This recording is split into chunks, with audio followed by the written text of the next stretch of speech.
Good morning बच्चों। आज मैं आपको हिंदी साहित्य में पाठ 13 मेरी स्टीमर यात्रा नामक पाठ पढ़ाने जा रही हूँ, जिसके लेखक लीला मजुमदार जी हैं। उन्होंने इस पाठ में द्वितीय महायुद्ध जब हुआ था उसके पहले के बारे में जो है लिखा है कि लोग जब छुट्टियां मनाने जाते थे तो किस तरह से और कहाँ वहाँ के जो है वातावरण, वहाँ की भीड़ भाड़ इत्यादि स्थानों के विषय में जो है उन्होंने बताया। द्वितीय महायुद्ध से पहले कभी कभी लोग अपनी छुट्टियां मनाने के लिए कलकत्ता में हुगली नदी के घाट से लेकर उत्तरी असम तक ऊपर की ओर स्टीमर में बैठकर यात्रा करते थे। जिन लोगों को उस स्टीमर पर बैठने का सौभाग्य प्राप्त होता था वे उस यात्रा को कभी नहीं भुला सकते थे। यानी कि जो स्टीमर पर बैठ कर के यात्रा करते थे वह यात्रा उनके लिए अविस्मरणीय रहती थी, वह उसे कभी भी भूल नहीं पाते थे। स्टीमर को कलकत्ते के कम भीड़ भाड़ वाले घाट पर लगा दिया जाता था। घाट यानी किनारा, नदी का किनारा, वहाँ पर स्टीमर को लगा देते थे जहाँ पर कि कम भीड़ भाड़ रहती थी और यात्री आराम से आते थे। एक कर्मचारी उन सब का प्रबंध करता था, वही खाना भी पकाता और रास्ते में पड़ने वाले हाट से मछली, अंडे, मुर्गियां, दूध, फल और सब्जियां खरीदता जाता था। एक कर्मचारी ऐसा था जो लोगों के लिए भोजन बनाता था और रास्ते में हाट यानी बाजार, जो बाजार पड़ता था उसमें से मछली, अंडे, मुर्गियां, दूध, जो खाने की चीज़ें होती थी उनको वह लेता। यात्री स्टीमर पर स्वादिष्ट भोजन का आनंद लेते थे। यात्री स्टीमर पर खूब अच्छे अच्छे पकवान, स्वादिष्ट पकवान खाते थे।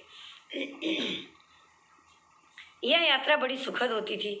केबिन में रहने वाले यात्री स्टीमर की ऊपरी छत पर बांस की कुर्सियों पर बैठकर दोनों ओर बढ़ते हुए नदी के किनारों और रास्तों में होने वाले हर छोटे मोटे परिवर्तन को निहारा करते थे। जो स्टीमर पर बैठकर जाते थे जो केबिन में रहते थे वे स्टीमर की ऊपरी छत पर बांस की कुर्सियों पर आराम से बैठ जाते थे और दोनों ओर बढ़ते हुए नदी के किनारों, रास्तों और वहाँ पर जो जैसे जैसे स्टीमर आगे बढ़ता जाता था उसमें जो छोटे मोटे जो परिवर्तन होते थे, बदलाव होते थे, उनको वह बहुत ध्यान से देखते थे और खुश होते थे। पेड़, खेत, किनारों पर बनी हुई झोपड़ियाँ, विभिन्न प्रकार के लोग और बिक्री के लिए लाई जाने वाली वस्तुएं सब बदल जाती थी। जब वे उस पर चलते थे स्टीमर पर बैठकर, जैसे जैसे आगे बढ़ते जाते थे तो जो किनारे पर बनी हुई, जो किनारे पर लगे पेड़ थे, जो खेत थी और किनारे पर बनी हुई जो झोपड़ियाँ थीं और जो सामान बेचने के लिए लाए जाते थे बाज़ार में, वह सब स्टीमर पर बैठकर लोग देखते हुए जाते थे तो ऐसा लगता था जैसे सब कुछ बदल जा रही है। कलकत्ता से बंगाल की खाड़ी 144 किलोमीटर दूर, कलकत्ता से बंगाल की जो खाड़ी है वह 144 यानी 144 किलोमीटर की दूरी पर है। किंतु छोटा स्टीमर समुद्र तक नहीं जाता था। जो छोटा स्टीमर था वह समुद्र तक नहीं पहुंच पाता था। नामकना नामक सकरी नहर के मुख तक पहुंचने में ही इसे आधा दिन लग जाता था। नामकना एक नहर का नाम है। उसके मुख तक पहुंचते ही, बहुत सकरा नहर था, वहाँ तक पहुंचते ही इसे पूरा आधा दिन लग जाता था। केबिन के यात्रियों के अतिरिक्त स्टीमर की छत पर यानी कम पैसों में यात्रा करने वाले लोग भी थे। जो छत पर बैठते थे उनका कम किराया लगता था, उसमें और भी ज़्यादा लोग थे। जहाँ भी स्टीमर रुकता इनकी चहल पहल बढ़ जाती। स्टीमर जहाँ भी रुक जाता था लोगों का आना जाना वहाँ पर बढ़ जाता था। लोग एक दूसरे से मिलने के लिए चले आते थे और जो दृश्य उन्होंने देखा था उन दृश्यों के विषय में बातें करने के लिए चले आते थे। स्टीमर के दोनों ओर खूब भरे हुए केबिन होते थे। स्टीमर के दोनों ओर जो है केबिन भरा हुआ होता था। स्टीमर को सावधानी से नहर में ले जाया जाता था। स्टीमर को बड़े सावधानी से नहर के बीचों बीच ले जाते थे। ज्वार की प्रतीक्षा करनी पड़ती थी, नहीं तो स्टीमर वहीं फंस जाता। ज्वार भाटा आता है ना, तो ज्वार जब आता था तो वह नहर के बीच एक उछाल मारता था जिससे स्टीमर आगे की ओर बढ़ता था और अगर ज्वार ना आए तो स्टीमर अपनी जगह फंसा रह जाता था। कलकत्ते से मीलों दूर तक इन ज्वार भाटों को देखा जा सकता था। इन नदियों में जो ज्वार भाटा उठते थे वह कलकत्ते से मीलों दूर तक दिखाई देते थे। अब यात्री किनारों पर बने खेत झोपड़ियाँ देख सकते थे। यात्री जो है किनारों पर जो खेत और झोपड़ियाँ बने हुए थे उसे बड़े आसानी से देख सकते थे। इस स्थान से 4 घंटों की नौका यात्रा के बाद सुंदर वन तक पहुँचा जा सकता था। जब लोग 4 घंटे नाव से यात्रा कर लेते थे, नौका यात्रा यानी नाव से यात्रा करना, जब वह नाव से यात्रा कर लेते थे तब कहीं वह जाकर सुंदर वन तक पहुँच पाते थे।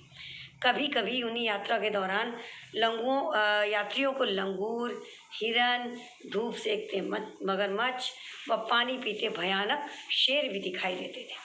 जो यात्री यात्रा करते थे तो बीच बीच में कभी उनको लंगूर, हिरन और ऐसा लगता था जैसे पानी से बाहर निकलकर मगरमच्छ धूप सेक रहे हों और पानी पीते हुए नदी के किनारों पर भयानक शेर भी दिखाई पड़ते थे। धीरे धीरे स्टीमर पद्मा नदी तक पहुंचता, जो गंगा और ब्रह्मपुत्र का पानी समुद्र तक पहुंचाती है। धीरे धीरे स्टीमर जो है पद्मा नदी तक पहुंच जाता था, जो कि पद्मा नदी एक सहारा थी गंगा और ब्रह्मपुत्र के पानी को समुद्र तक पहुंचाने की। तेज लहरों से जूझता स्टीमर आगे बढ़ता जाता। कहीं मछली पकड़ने वाली या अनाज से लदी नावें मिल जाती।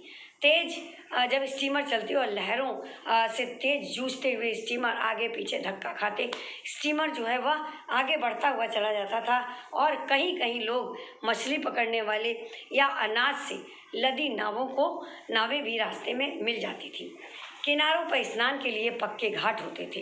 लोगों के स्नान करने के लिए किनारों पर पक्के घाट बनाए जाते थे, क्योंकि पक्के घाटों पर बैठ करके लोग आसानी से स्नान कर लेते थे।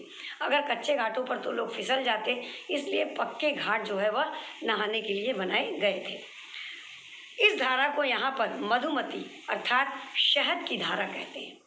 जो धारा वहाँ पर बहती है उसे मतलब वह धारा देखने में इतनी सुंदर और इतनी जो है स्वादिष्ट होती है, मतलब मीठी होती है वह वहाँ का जल, कि उसे मधुमती यानी शहद की धारा के नाम से लोग पुकारते हैं। पानी जल जो है वह इतना मीठा होता है।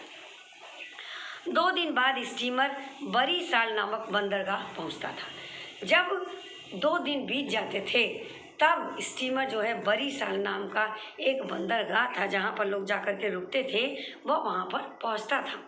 यहाँ बंदूक के धमाकों की सी रहस्यपूर्ण आवाज़ें सुनाई पड़ती। ऐसा लगता था जैसे कि कोई बंदूक चला रहा हो।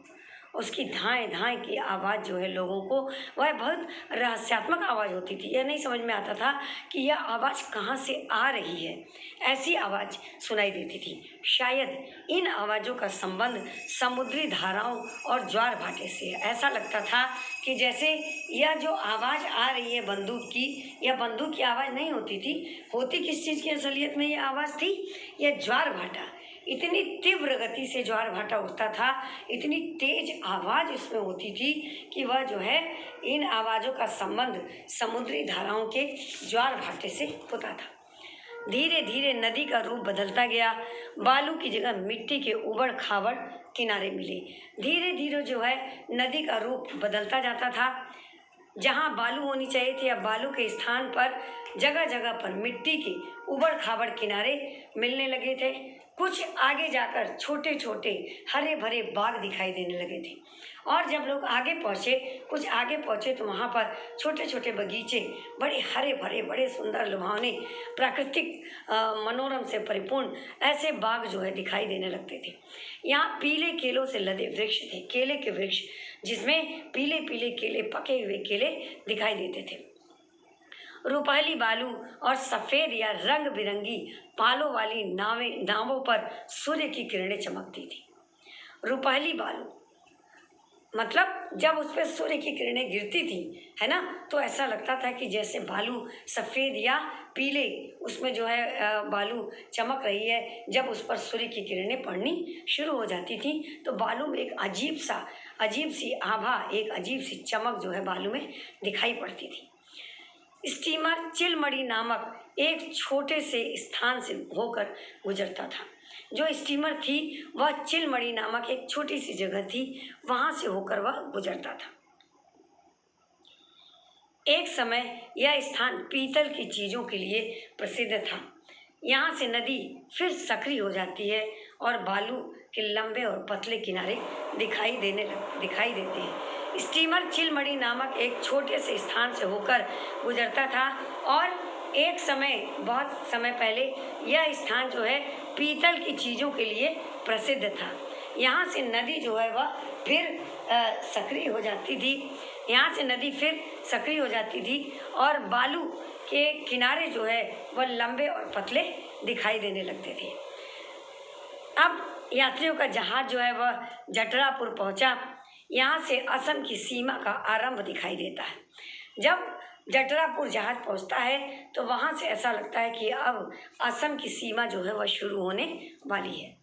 थोड़ा आगे जाकर धुबरी नामक पुराना अत्यंत सुंदर नगर है। देखिए, नाम है धुबरी, लेकिन वह नगर जो है वह बहुत ही खूबसूरत है, बहुत ही सुंदर है। यह नदी, यहाँ नदी के इतने किनारे हैं कि लगता है कि कभी भी वहाँ की कोई इमारत पानी में गिर पड़ेगी। जो वहाँ इमारत बने हैं, जो भवन बने हैं, ऐसा लगता है कि नदी के किनारों पर वह बिल्कुल बने हैं। उसकी परछाई साफ नदी में दिखाई पड़ती है। ऐसा लगता है कि यह इमारत कभी भी नदी में जो है वह गिर सकती है। पेड़ों और लताओं से भरी होने के कारण नदी गहरे हरे रंग की दिखाई पड़ती है। नदी का पानी जो है वह अपने रंग में दिखता ही नहीं है, बल्कि वह वृक्षों और लताओं की हरियाली से बिल्कुल वहाँ का पानी जो है वह हरा हरा दिखाई पड़ता है। ऐसा आभास होता है, ऐसा प्रतीत होता है कि मानो इस नदी का पानी जो है वह हरा ही हो। जाड़ों में नदी इतनी शांत रहती है कि एक भी लहर दिखाई नहीं पड़ती। ठंडी में यह नदी इतनी शांत होती है कि यहाँ पर एक भी लहरें दिखाई नहीं पड़ती। केवल क्या दिखता है? सुगंधित फूलों के गुच्छे पानी में बहते चले जाते हैं। जो फूलों के गुच्छे पानी में गिरे हुए होते हैं, बस वही अपना खुशबू बिखेरते हुए पानी में बहते हुए चले जाते हैं। यहाँ पहाड़ियाँ नदी के काफ़ी पास आ जाती हैं। जो यहाँ की पहाड़ियाँ हैं वह नदी के बहुत नज़दीक आ जाती हैं। गोलपाड़ा के गुजरते ही पहाड़ियाँ भी ओझल हो गई। जब स्टीमर गोलपाड़ा तक पहुँचा तो गोलपाड़ा के पास जाते ही जो पहाड़ियाँ थी वह भी अब दिखाई देना बंद हो गई थी। आखिर स्टीमर पांडू घाट जा पहुँचा। अंततः स्टीमर जो है वह पांडू घाट पहुँचता है। यहाँ दूर नीली पहाड़ियाँ दिखाई देती थी। यहाँ की पहाड़ियाँ जो है वह नीले रंग की थी और वह बड़ी दूर से दिखाई देती थी और नदी के पानी में इनकी छाया द्वीपों की तरह दिखाई देती थी। ऐसा लगता था कि नदी के पानी में कि कोई द्वीप दिखाई दे रहे हों। इनकी छाया जो दिखाई देती थी वह द्वीप की तरह दिखाई देती थी। लहरों में समुद्री चिड़ियाँ खेलती हुई दिखाई दे रही थी। ऐसा लगता था जैसे कि समुद्री चिड़ियाँ जो है वह लहरों में खेल रही हों और उनके शरीर से टपकते पानी की बूंदें सूर्य की रोशनी में सुनहरी लगती थी। उनके शरीर से जो पानी की बूंदें टपकती थी वह सूर्य की किरणें पड़ने के कारण गोल्डन कलर की सुनहरी रुपहली दिखाई देती थी। रात में यहाँ से गुवाहाटी की रोशनी देखी जा सकती थी। जब रात होती थी तो गुवाहाटी की रोशनी, गुवाहाटी की सुंदरता जो है वह अपनी अलग ही छटा बिखेरे रहती थी। वह देखकर लोग बड़े आकर्षित होते थे। अब स्टीमर उमानंद भैरव से गुजरता और भुरभुरे पत्थर की उसकी नींव नदी में से ऊपर की ओर उठती सी लगती थी। अब स्टीमर उमानंद भैरव से गुजरता। स्टीमर जो है उमानंद भैरव एक जगह का नाम है, वहाँ से निकलता था तो ऐसा लगता था कि भुरभुरे पत्थर की सी नींव जो है नदी में से ऊपर की ओर उठने लग रही है। ऐसा लगता था जैसे जब स्टीमर तेज़ी से निकल करके जाती थी तो पत्थर जैसे भुरभुरा सा दिखाई देता था और ऐसा लगता था कि उसकी नींव अब ऊपर की ओर आ गई है। भैरव के मंदिर के शिखर अब जहाज की छत से साफ साफ दिखाई देने लगते थे। जो भैरव के मंदिर थे उसकी जो शिखर थी, अब वह जहाज पर लोग बैठे रहते थे। जहाज की छत से जो है वह भैरव मंदिर का जो शिखर था वह बिल्कुल साफ साफ दिखाई देने लगता था। यहाँ पर बड़ी खतरनाक भंवरें होती हैं जिनके कारण बहुत सी नावें उलट चुकी होती हैं। जो भंवर पड़ती है ना, उसमें कई नावें जो है पलट जाती हैं। भंवर बहुत तीव्र गति से पड़ता है। अगर भंवर के बीच में कोई एक बार फंस जाए तो फिर उसका निकलना जो है बहुत मुश्किल होता है और लहरें उसे डुबा ही ले जाती हैं। भंवर उसको अपने बीच में इतनी बुरी तरीके से फंसा लेता है कि फिर वह बाहर नहीं निकल पाता। उसके बीच चाहे मनुष्य फंस जाए, चाहे स्टीमर हो, चाहे नाव हो, कोई भी चीज़ें हो, वह उसके बीचों बीच फंस जाती थी। अंत में स्टीमर गुवाहाटी पहुंचा। यहाँ प्राचीन काल में बने तीर्थ स्थल कामाख्या देवी का मंदिर है। गुवाहाटी में बहुत मानी जानी प्रसिद्ध माँ कामाख्या का मंदिर है। सैकड़ों हजारों की तादाद में लोग यहाँ पर दर्शन करने जाते हैं और ऐसा कहा जाता है कि कामाख्या मंदिर कामनाओं को पूर्ण करने वाली देवी है। जो भी कामना, जो भी इच्छा लिए लोग इनके दर्शन करने के लिए जाते हैं, वह 100% यानी 100% उनकी कामनाएं जो है वह पूरी होती हैं। इसलिए यहाँ पर असंख्य लोगों की भीड़ जो है वह लगी रहती है। प्राचीन काल में यह मंदिर तीर्थ स्थल के नाम से, जो कामाख्या देवी के नाम से, यानी कि कामनाओं की पूर्ति करने वाली देवी के नाम से यह मंदिर बहुत प्रसिद्ध है, जिन्हें कामाख्या देवी कहा जाता है। रात को इस पवित्र पहाड़ी पर रहना खतरनाक माना जाता है, क्योंकि जंगली जानवर जो है इस पहाड़ी पर आते रहते हैं, तो इसलिए यहाँ बहुत खतरा रहता है। कोई भी व्यक्ति वहाँ रात बिताने का साहस नहीं करता था। हर इंसान यह चाहता था कि रात होने से पहले वह जल्दी से जल्दी अपने स्थान पर पहुँच जाए, क्योंकि यहाँ पर इस पहाड़ी पर रात बिताना बहुत मुश्किल था। सुबह का सूर्य फिर देख पाए या ना देख पाए, यह कोई निश्चय नहीं था। लेकिन समय के साथ यह अंधविश्वास भी दूर हो गया। लेकिन धीरे धीरे यह अंधविश्वास भी लोगों के बीच समाप्त होता गया। क्यों? इतनी टेक्नोलॉजी बढ़ती गई और धीरे धीरे लोग जो है, लोगों के भीतर साहस आने लगा कि ठीक है, 1 रुका 2 रुका कि हम रुक करके देखते हैं क्या हुआ। जब उसने देखा कि कोई अनहोनी नहीं हुई, तो लोगों के मन से धीरे धीरे रात रुकने का भय जो है वह समाप्त होता गया और लोग वहाँ पर रहने लगे। स्टीमर के सुखद अनुभव अब भी कोहरे की तरह मन पर छाए हुए थे। लेखक कहते हैं कि जो वह स्टीमर के यात्रा का जो सुखद अनुभव था, अब भी मैं उसे भूल नहीं पाता हूँ। ऐसा लगता है कि वह अनुभव आज भी मेरे मस्तिष्क पटल पर, मेरे हृदय के किसी कोने में वह आज भी पूरी तरह से अंकित हो गया है। जब भी मेरी इच्छा होती है, मैं आंखें बंद करके उसे याद करने लगता हूँ और वह सारा दृश्य मेरे सामने जो है दिखाई देने लगता है। ऐसा सुखद अनुभव आज तक हमने कहीं भी नहीं महसूस किया है, जो सुखद अनुभव हमने स्टीमर की यात्रा पर अनुभव किया। वो प्राकृतिक दृश्य, वो सुंदर सुंदर नदियाँ, वो लहरें, वो पहाड़ियाँ, वो टापू, वो इमारतें, है ना, वो स्थान जो कहीं भी देखना जो है असंभव सा प्रतीत होता है। ऐसा प्रतीत होता है जैसे शायद अब कभी भी ऐसे दृश्यों को का मैं सुखद आनंद ना उठा पाऊँ। इसलिए मैंने उसे अपने हृदय के एक कोने में दबा कर रख लिया है। जब मेरी इच्छा होती है, जब मेरा मन करता है कि मैं फिर से उस यात्रा के सुखद अनुभव को महसूस करूं, तो मैं जो है अपनी आंखों को बंद करके फिर से उसे चित्रपटल की तरह मैं महसूस करने लगता हूं और उसका सुखद अनुभव मुझे होने लगता है। और ऐसा सुखद अनुभव हर कभी ऐसा होता है ना, यात्रा करने से, यात्रा हमें करते रहना चाहिए। यात्रा करने से क्या होता है कि हमें कई तरह की जानकारियाँ प्राप्त होती हैं, कई तरीके के ज्ञान प्राप्त होते हैं, चाहे वो प्रकृति से संबंधित हो, चाहे वैदिक हो, चाहे पौराणिक हो, चाहे वैज्ञानिक हो। कई तरीके की सुखद अनुभव, दुखद अनुभव, ऐसे अनुभव हमें प्राप्त होते हैं जो कि कभी भुलाए नहीं भूलते, जैसा कि लेखक को हुआ है। तो यात्रा करना अपने ज्ञान को बढ़ाने का सबसे उत्तम साधन है। आनंद का आनंद और ज्ञान बढ़ने का सबसे उत्तम साधन। और क्या होता है यात्रा करने से कि हमारे सामान्य ज्ञान में बढ़ोतरी होती है और इसके अलावा जो हमारी सोच है वह भी बहुत कुछ सकारात्मक होती चली जाती है ना। जो हमारी सोच है उसकी सकारात्मकता में वृद्धि होती है, बढ़ोतरी होती है। पर्यटन के जो है अनेकों प्रकार के लाभ होते हैं और देश के अनेक अलग अलग स्थानों के विषय में हमें जानकारी होती है और अनेक प्रकार के जो भाग हैं जो हमने कभी न देखे हैं न सुने हैं, ऐसे चीज़ों को देखने और सुनने से जो है हमें अनेकों तरह के ज्ञान प्राप्त होते हैं। इसलिए हमें समय समय पर यात्रा अवश्य